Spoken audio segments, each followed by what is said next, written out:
तो धर्म अर्थ काम मोक्ष सब कई तब है, धर्म प्रोचित कई तब। ये धर्म क्या होता है थोड़ा सा समझ लीजिए आप लोग। देखिए हमारे सिवा केवल दो पर्सनैलिटी है। बहुत ध्यान से सुनिए, बहुत ध्यान से सुनिए, बहुत इंपॉर्टेंट बात है। हमारे सिवा केवल दो पर्सनैलिटी होती है। अभी मैंने आप लोगों को बताया ब्रह्म जीव माया, ये केवल तीन पर्सनैलिटी है। तो जीव तो हम हैं, तो ब्रह्म और माया, हमारे सिवा ये दो पर्सनैलिटी और हो गई।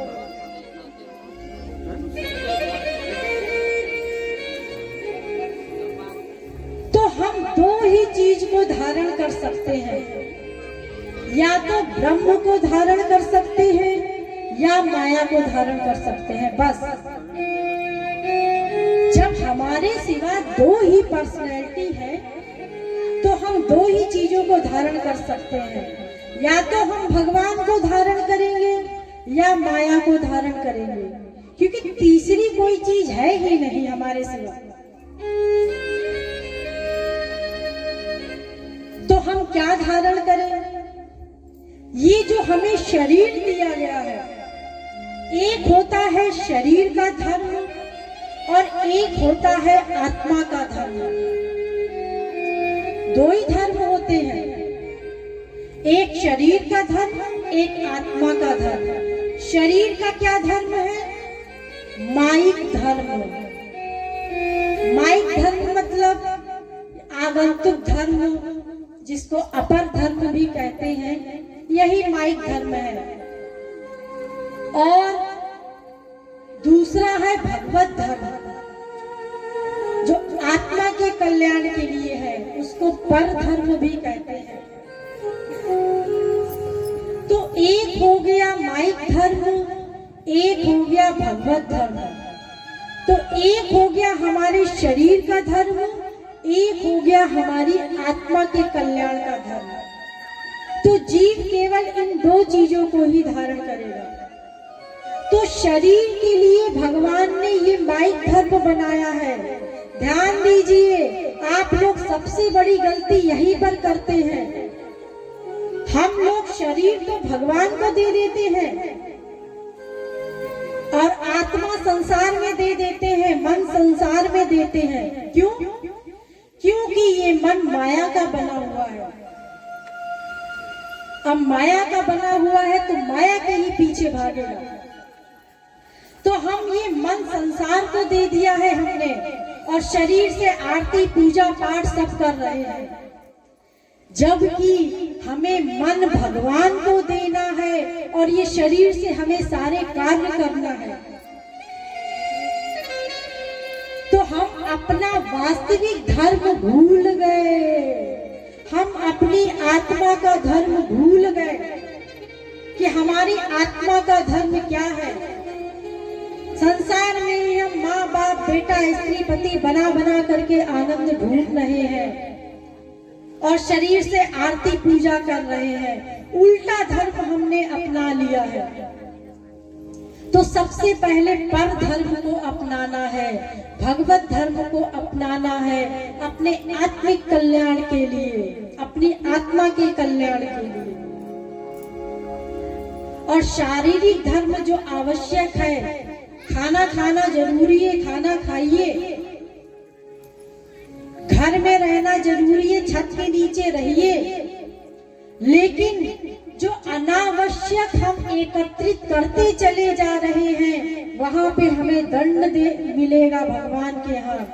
क्योंकि भगवान हमारे अंदर बैठ करके हमारे प्रत्येक आइडियाज को नोट कर रहा है निरंतर।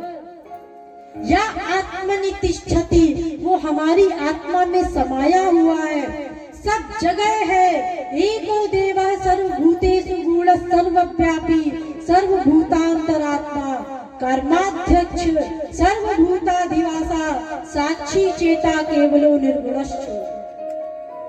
प्रत्येक कण कण में विद्यमान है, हमारे भीतर भी बैठा हुआ है, हमारे प्रत्येक आइडियाज को नोट कर रहा है।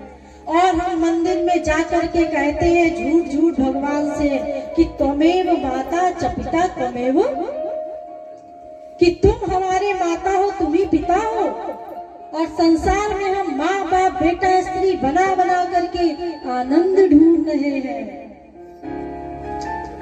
और भगवान से कहते मूर्ख बन जाना, तो हम मूर्ख बना रहे हैं, यानी हम भगवान को झूठ बोल रहे हैं कि तुम मूर्ख बन जाना।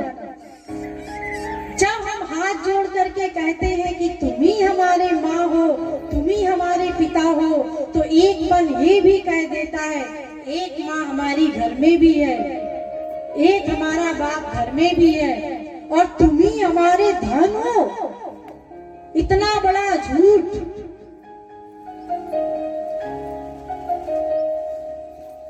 और अगर हम पूजा करने गए, भगवान के कहीं प्रवचन में आ गए सुनने के लिए, और कहीं कहीं घर में चोरी हो गई, तो यही तो दोष देंगे भगवान को, अच्छा तुम्हारा सत्संग करने गए, तुमने हमारे घर में चोरी करा दी। अरे भगवान की तो कृपा ही तब होती है जब संसार छिन जाए।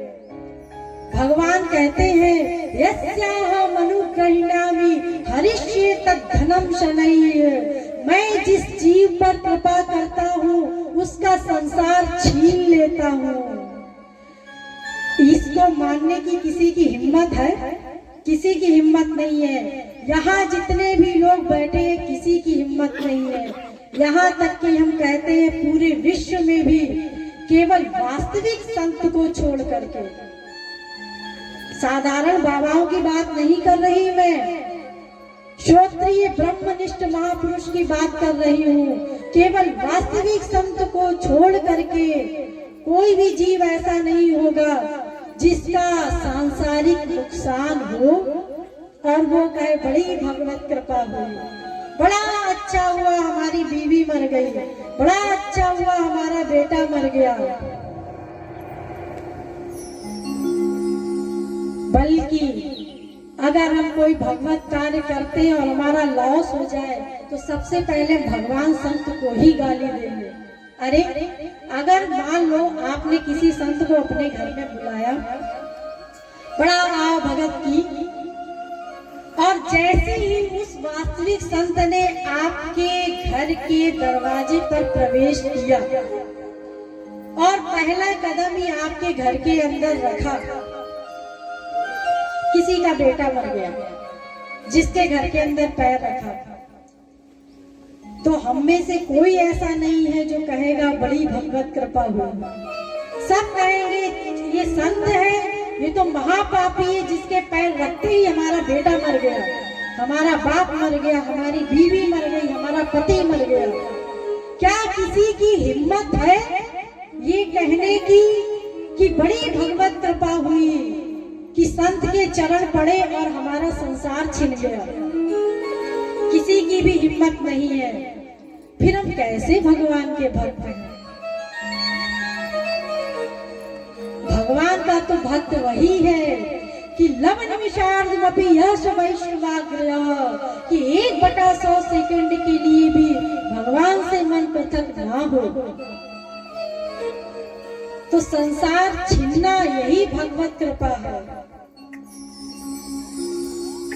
तो हमें आत्मा के धर्म के लिए आत्मा का धर्म अपनाना है, भगवत धर्म अपनाना है आत्मा के कल्याण के लिए, और शरीर के कल्याण के लिए हमें संसार का उपयोग करना है, उपभोग नहीं करना है, उपयोग करना है। आज रोटी दाल मिली है, ठीक है खा लो, पेट भरना है। कल रसगुल्ला हलवा मिलता है, ठीक है, अरे आज तो रसगुल्ला हलवा मिला, कल तो नमक रोटी भी नसीब नहीं हुई। हर स्थिति में प्रसन्न रहो, तब वो वास्तविकता में भक्त कहलाने योग्य है। तो आत्मा का कल्याण हमें करना है, इसके लिए हमें पर धर्म को अपनाना होगा, और शारीरिक धर्म को अपनाने के लिए में रोटी दाल चावल खाना आवश्यक है। अगर हम भोजन नहीं करेंगे, केवल भक्ति ही करते रहेंगे, तो देखिए भगवान ने गीता में अर्जुन से कहा है, युक्ताहार विहारस्य, जितना आवश्यक है उतना भोजन शरीर को देना चाहिए। अन्यथा जब शरीर ही काम नहीं करेगा तो हम भगवान की भक्ति में मन कैसे लगाएंगे। अगर हमारे शरीर में कहीं कष्ट है तो भक्ति में हमारा मन नहीं लगेगा। भूख लग रही है तो कैसे हम हरे राम कर सकते हैं। और फिर जब शरीर ही ठीक नहीं रहेगा तो कहीं यहाँ दर्द कहीं कहीं दर्द, कैसे हम भगवान की भक्ति कर पाएंगे। इसलिए ये माया की चीज हमारे शरीर के लिए माया आवश्यक भी है, केवल शरीर के लिए, लेकिन हमने आत्मा के कल्याण के लिए माया का उपयोग करना शुरू कर दिया, उपभोग करना शुरू कर दिया। शरीर के लिए हमें माया का उपयोग करना है, माइक वस्तु का उपयोग करना है, लेकिन आत्मा के कल्याण के लिए हमें पर धर्म अपनाना पड़ेगा। तो धर्म प्रोचित कैतवः, और इसमें भी मोक्ष कैतव है। मोक्ष नहीं चाहिए, भगवान की भक्ति चाहिए, भगवान का प्रेम चाहिए।